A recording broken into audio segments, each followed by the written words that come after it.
Very pleased to be taking part in the European Crystallography Association series on women in science and crystallography. I'm a now retired, semi-retired emeritus professor of chemistry at the University of Manchester, and I also hold a DSc in physics from the University of York. To structure this talk, I will open with a little bit of detail about my PhD, and you may well wonder, what has that got to do with gender equality, a topic X-ray crystal structure analysis on the enzyme 6-phosphogluconate dehydrogenase, and that will become clear shortly why I've put it that way. That was between 1974 and 1977. I joined the University of Manchester Chemistry Department as a professor in 1989, and in 2009 I was appointed by the head of department to become the department's gender equality champion. And I learned greatly from the UK government's business and innovation department about their Athena SWAN training scheme, and more of that shortly. They had awards, bronze, silver and gold standard, and I'll chart our efforts towards bronze, and ultimately we were awarded silver. Very much a part of judging the candidacy of any department for their efforts towards equality and diversity and inclusion with respect to gender in particular are the data that underpin the various categories of staff in the department. And the efforts of the Royal Society of Chemistry and the Institute of Physics here are very notable, and I'll quote them quite significantly later on.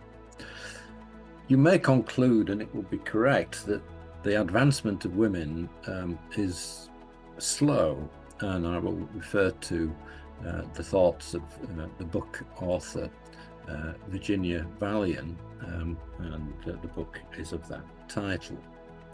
Now, with respect to my PhD, my supervisor, Dr. Margaret Adams, and in the background was her supervisor, now much more senior, of course, Professor Dorothy Hodgkin.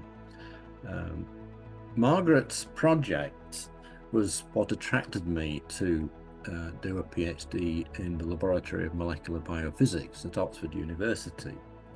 And the point I'm making here is that I never thought about the aspect that my future supervisor would be female, nor did I think about the fact that my occasional mentor, Dorothy Hodgkin, was female.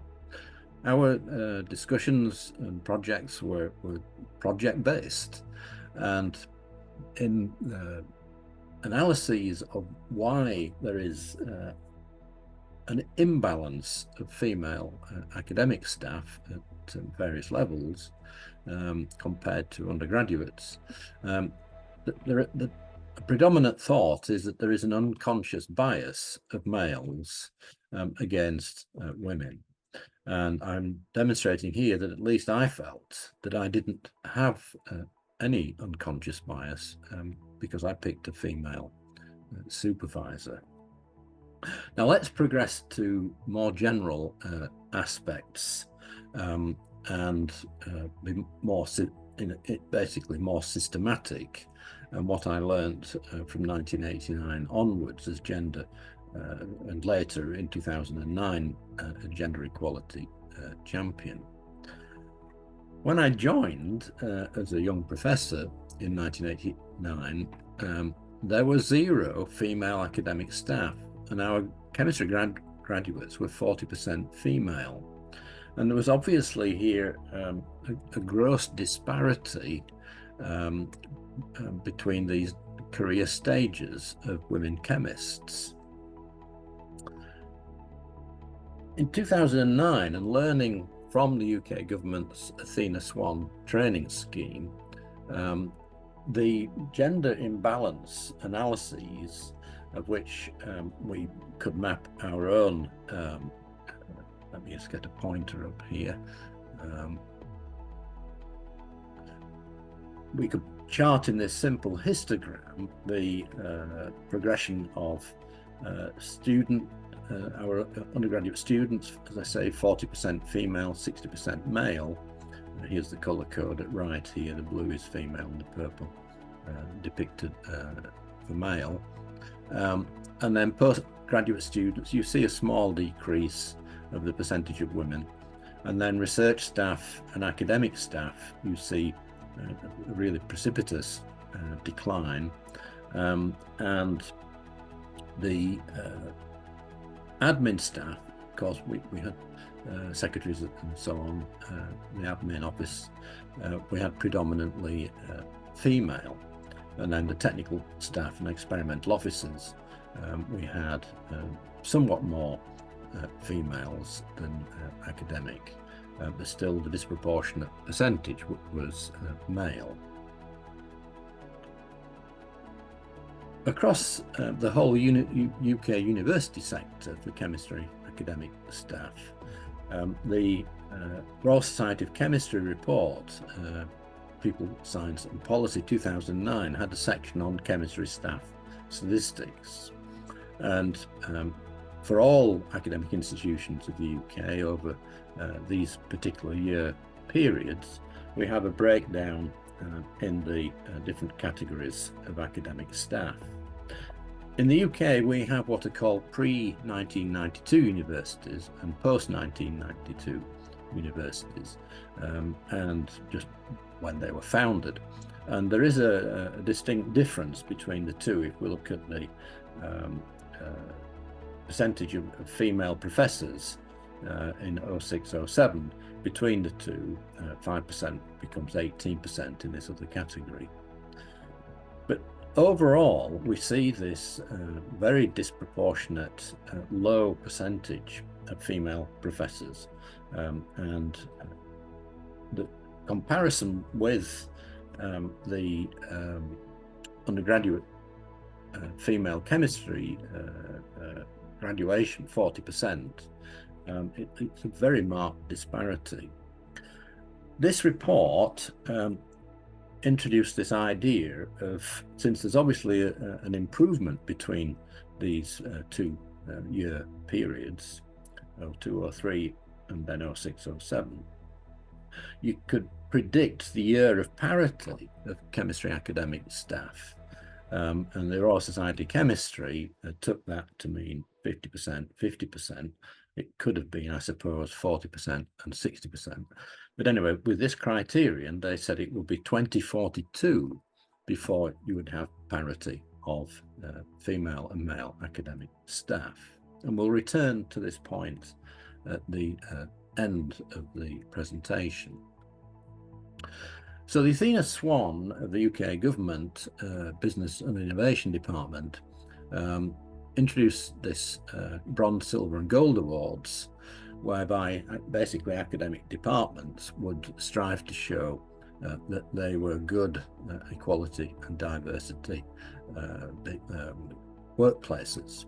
And this was rather a smart idea because it introduces competition between different university academic departments in science and chemistry in particular. They had an action plan with 90 different questions, and we worked through that as I led the effort and set up a working group of a mixture of female and male academic staff.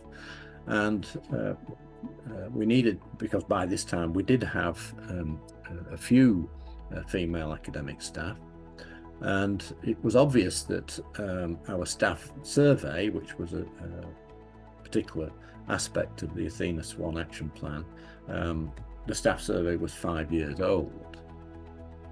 And 22 of the 90 points referred to checking of opinions of staff and our checking procedures. And in particular, we introduced at the Athena SWAN suggestion a confidential exit survey, staff that leave, and do they have particular problems with the department, and we might understand better why do staff leave. Our efforts to document our improvements and plans were rewarded with a bronze award, and there was an awards ceremony in Nottingham. I received, on behalf of the department, this symbol of our efforts, the Bronze Award, and we went as a group of 3 members of the working group, Professor Claire Ayres, and our human resources leader from the administration. So in the background here you can see sort of the main points of our efforts, where we documented family-friendly practices, including sensitive structuring of work around family caring requirements. We had a postdoc forum, and that was actively included in the school academic board. We pursued a more active equality and diversity training program, aiming at improving our recruitment processes. And we aim to further develop other programs, specifically including mentoring. I also, in parallel, became the senior mentor in chemistry, responsible for the performance and development review and career development of the new academics that were coming to the department. And that brought me into contact with other similar colleagues involved in the university-wide program, and then the university-wide Athena SWAN efforts, as all departments joined in with this program. The University of Manchester Staff Training and Development Unit was also very important for providing a whole platform of training advice and the like. And we had an overall University of Manchester so-called gold mentoring scheme, which I volunteered on every year for a 10-year period. Now, just to make clear, the definition does vary by country. In the UK terms anyway, a mentor is a role model, a critical friend, a sounding board, a facilitator, and an encourager. And it's beneficial for and open to all staff, male and female, at all grades. And it's very important in making training opportunities and schemes like the mentoring scheme to make it clear that it's open to everyone. Underpinning the assessment and monitoring of one's own efforts to improve is the staffing data. And you've seen the importance of that earlier on when I showed the histogram, the tabulation of our staffing in various categories, male versus female. And the Royal Society of Chemistry and Institute of Physics were very good at giving us reference points for the UK national statistics, and they did this by subject. So the first histogram here, similar to the one I showed you earlier, is for chemistry, and it's done by year, so 2003 to 4, 2006 to 7, 2009 to 10, and we're in the colour coding. Green is researcher, the brown is senior lecturer, and this blue-grey is professors. And the main point I want to highlight is this disproportionately low percentage, the y-axis is percentage, disproportionately low percentage of female chemistry professors. So that's 4% versus males, 17%. And there's a similar pattern for each of the preceding years that are depicted here. The situation for physics in the UK, identical graph, we again see this disproportionate low percentage of female professors of physics. So in 2009-10, 6% versus 19% of the physics staff being female to male. And that again is repeated and a fairly constant problem in the physics arena, UK physics departments. Now, for biology, you might think it would be a better ratio, but actually it's very similar again, although the percentage of researchers that are female in biology is high at 68%. And if we compare that with physics, then it's actually similar. But I think the big surprise here is that we've got this 4% only female professors of biology. Now, what about more recent data? And in trawling the Royal Society of Chemistry's website, they do have a diversity data report, and for 2022, the next one for 2024, it's done every 2 years, is expected later this year. They have an interesting breakdown by their membership category. So we have affiliates at the start, and then associate member, and then fellow. And we have, and I highlight it here, that there's only 13% that are women fellows, and 87% of the fellows are men. So we have this continuing disproportionate effect, female-male. So in conclusion, despite these various efforts ongoing at the various departments, of which I've highlighted the sort of things we were doing, they were typical elsewhere, we have to, I think, ask the question, are there any other ways forward? And the book by Virginia Valian is very interesting. Why so slow, the advancement of women?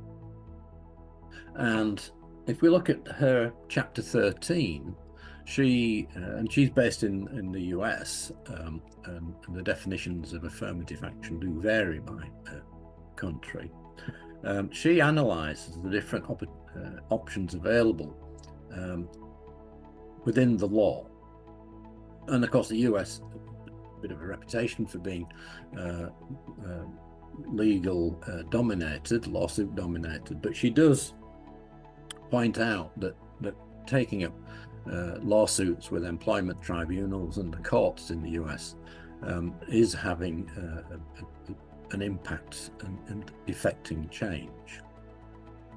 Another approach is the all-women shortlists. Most famously in the UK, Prime Minister Tony Blair, when he won the election in 1997 to the UK Parliament in London, he set up this arrangement, controversial, but he did, via the all-women shortlists, in selecting the Labour MP for a given constituency, he did achieve a much better proportion of women MPs in the UK Parliament. And at the sharp end of this is the question, can a parliament dominated by males as MPs represent half the population who are female? And so today in UK government, we have a dedicated minister for equality and diversity, and women in particular, and they are watchdogs on looking for discrimination, perhaps largely inadvertent, but certainly cases where it happens. So I hope that you have got an insight, both within specifically crystallography, but mainly, of course, my presentation are these really rather general observations. And if you want to email me your questions, here's my email address, john.helliwell@manchester.ac.uk. And in the chemistry department, we did finally gain the Silver Award standard within the Athena SWAN, and the department, it's been restructured now so that today the university has absorbed the science departments into a School of Natural Sciences, and we take part in that, and they also have a Silver Award, and it's reassessed every 3 years or so to ensure that you're improving and holding the standard. And there is a gold award, of course, and the University of York Chemistry Department and Biology Department both reached the gold standard set by the Athena SWAN scheme. Thank you very much.